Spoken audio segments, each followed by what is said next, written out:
Hi guys, welcome again sa ating Let's Do QuickBooks tutorial. So for today's video, tuturuan ko kayo how to convert the files if ever na yung ibibigay sa inyo ni client is naka-PDF.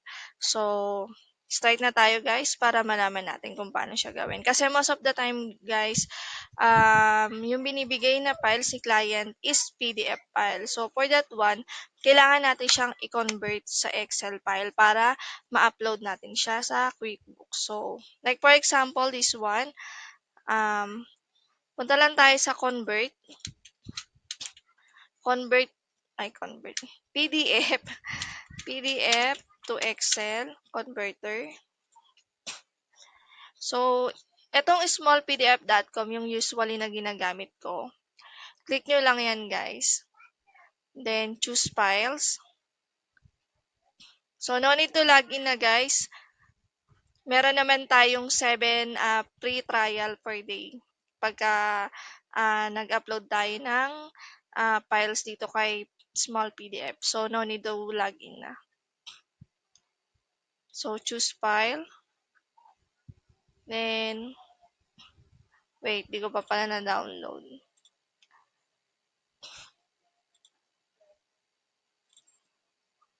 So, halimbawa, ito. Download natin siya.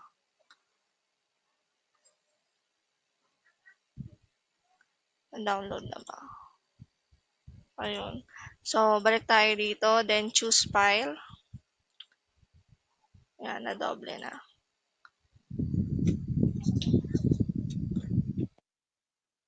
Then, waiting natin siya habang kino-convert siya ni small PDF.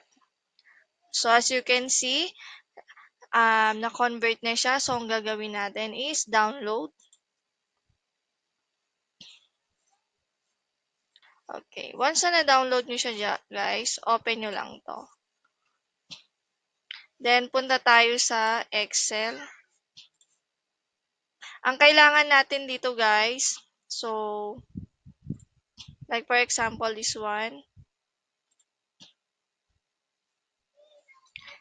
As you can see, date, transaction, and amount. Ito yung kailangan nating makuha sa ating PDF files. Kasi ito yung format na kailangan kay QuickBooks.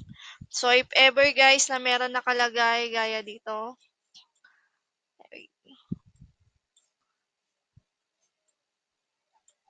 dito kay Revolut, as you can see, meron nakalagay transaction date and post date.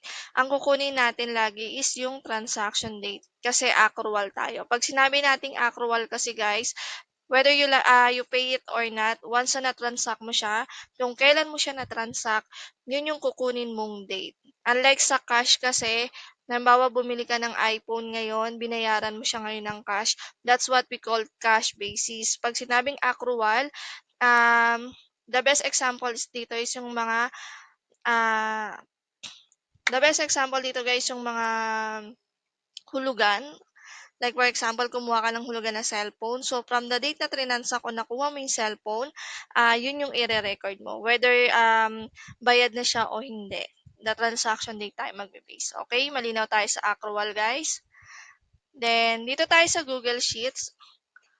Ang kukunin lang natin dito guys, as I mentioned before, date, transaction, and then yung amount. Okay? Ito ay pagka naka-PDF yung binigay sa inyo ni client. So, as you can see, labo-labo siya. Table 2, di ba? Table 3, table 4. So, if ever na ganito, as I mentioned earlier, ang kukunin natin, transaction date, description, and then yung amount. Like for example, this one.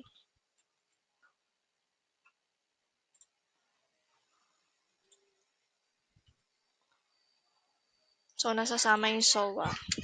Lagyan natin date, transaction, and then amount. So, tanggalin lang natin yung SOA.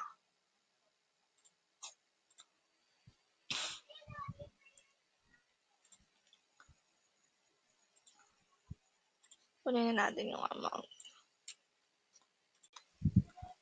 So, kunin natin si description or transaction and then the amount.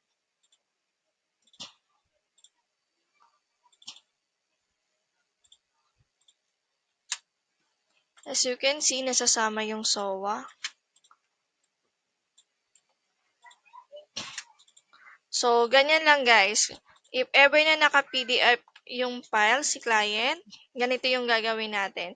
Ta-transfer natin lahat ng files dito sa na-download and then kikreate tayo ng bagong Excel file. Then, lagay natin date, transaction, amount. Okay? So, if ever na na-save mo lahat dyan, lahat ng amount, a gentle reminder lang pala guys, sorry. If ever na pag ang transaction is credit card, lahat ng naka-negative sa transaction ng credit card, gagawin mong positive. Lahat ng naka-positive sa credit card, gagawin mong negative. So, like for example, this one, since naka-negative siya, since ito electronic withdrawal, gagawin mo lang dyan guys para mapalitan mo equals negative. Then click mo tong column na to, then enter. As you can see, nag 298 na siya. Then control C, tapos balik mo rito, control shift B. Okay? Then delete mo na to. Para mawala yung formula niya. Okay? So, ganun ang gagawin mo. Pero as of now, ang gagawin natin, isasalin lang natin lahat ng nasa report natin sa new transaction. So, hindi tayo dito magbe-base. Kasi ang ibibigay ko sa inyo guys is hindi naka-PDF, naka-Excel file na siya. Para may idea lang kayo guys kung paano yung gagawin dun sa mga transaction na naka-PDF files. Okay? So, balik tayo dito sa files ko. So, wagib or GIB. As you can see, unahin muna natin tong mga transaction na to. Wait. Credit card muna pala yung unahin natin. Okay. Unahin natin yung credit card. As you can see, date, description, and amount.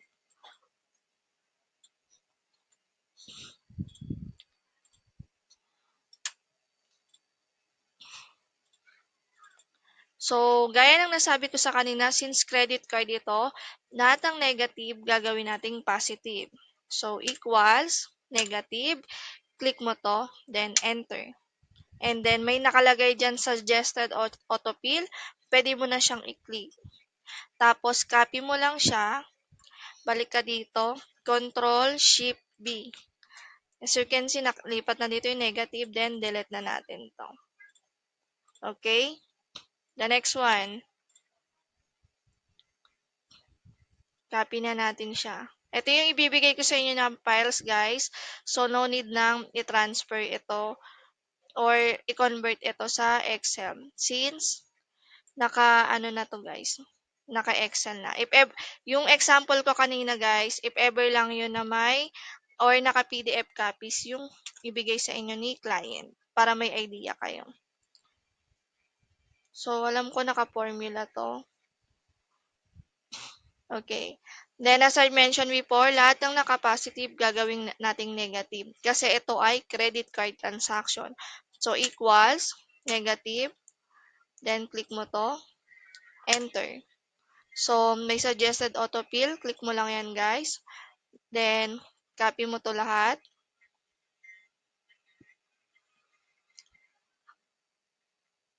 Control C, as in Charlie.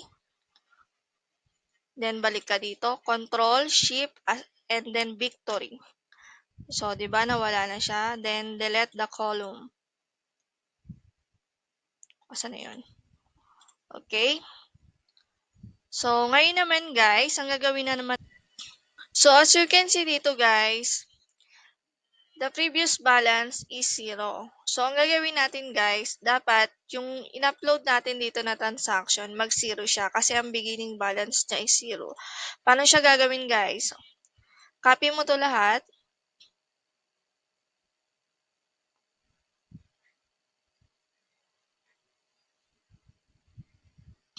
And then, nakikita mo tong parang letter M na nakatagilid or functions. Click mo to, then sum, then enter. So, meron tayong difference na 0.2. If I'm not mistaken, ito yon. Kasi 191.05 lang siya. So, yon, binago ko na siya, guys. Baguhin ko pala siya dito.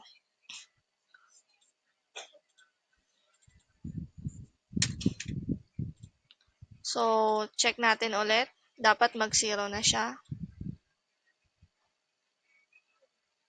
So, 0 na siya. Means balance yung na-upload natin. Then, balik natin to sa 191.05. Okay na tayo dyan, guys. So, ang gagawin natin, ano to? Ito ay, if I'm not mistaken, Amex. Okay, Amex 1989. So, save lang natin siya dito. Lagyan lang natin. Amex, credit card, SOA, then yung account number, then SOA.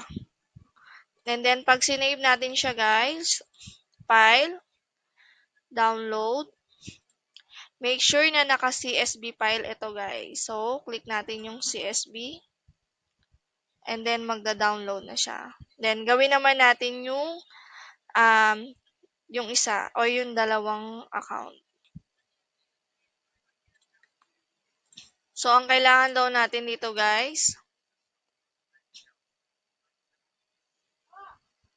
is date, transactions, and then amount. So, balik tayo dito sa SOA. Hanapin naman natin yung Revolut 0225. So, as I mentioned earlier, ang kailangan natin is yung transaction date. And by the way, guys, kapag yung account is savings account, no need nang palitan, lahat lang naka-negative and positive. Yun na yun, guys. Kasi 'di ba ang equation natin sa credit card, mag-iba sila sa income. As na-topic na natin to earlier, guys, kung ano yung rules ni credit card pagka nilagay natin siya sa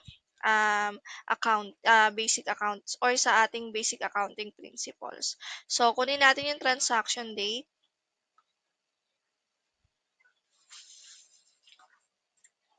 Punta tayo dito and then Control B.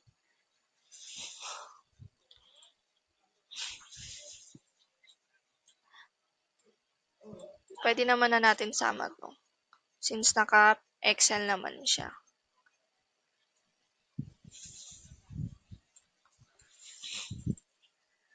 Transaction, Control B.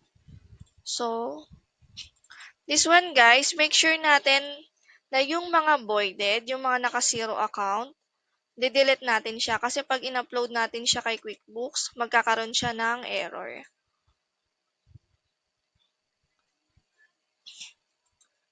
Tanggalin na natin to. Meron pa ba? So, wala na. So, tingnan natin yung total dito, guys. As you can see, ang ending balance is 1162.92. 1162.92. So, dapat 1162.92 din to. Gaya ng ginawa natin kanina, copy natin lahat. And then, auto sum. Enter. 1162.92. Okay na tayo, guys. Then, save natin siya. Lagyan natin siya ng name. Revolut. Savings.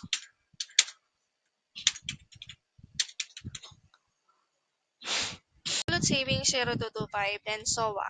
Then, download ulit natin siya. Then, make sure na naka-CSV file siya.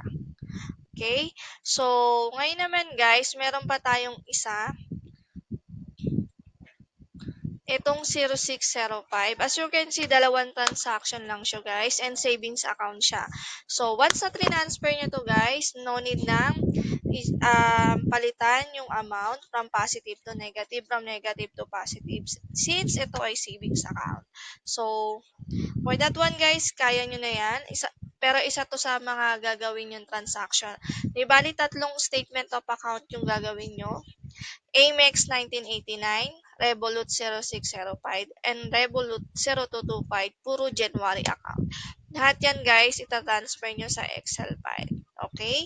Then, next topic natin guys is how to upload lahat ng ginawa natin or lahat ng in-upload natin sa Excel file sa QuickBooks. So, yun lang sa ngayon guys. I hope marami kayong natutunan. Thank you!